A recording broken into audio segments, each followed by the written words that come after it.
मला ज्यावेळेला ही माहिती कळाली की परवाला अतिवृष्टी किंवा अवकाळी म्हणजे वारं ज्या पद्धतीने वाहिलं त्यामध्ये इथल्या बागेचं मोठं नुकसान झालं आणि फळपिकाचंही मोठं नुकसान झालं. त्यामुळे मी म्हटलं जरा आपण इथे शेतकऱ्यांना भेटलं पाहिजे. झालेल्या नुकसानाच्या बद्दल शासकीय यंत्रणा जागृत करून पंचनामे करणं, शासनाच्या निर्णयाप्रमाणे आमच्या बागायतदाराला शेतकऱ्याला त्या ठिकाणी मदत मिळणं आणि त्याचं झालेलं नुकसान हे खूप मोठ्या प्रमाणात आहे.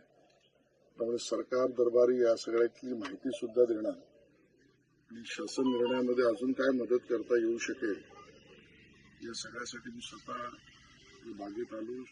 आमचे 6-7 शेतकरी त्यांना भेटलोय आणि त्याचा बेदाणा जिथे सुकवला जातो त्या ठिकाणी सुद्धा मी भेट दिली आहे आणि कृषी मंत्र्यांना आणि मुख्यमंत्र्यांना याबद्दल मी अवगत करेन.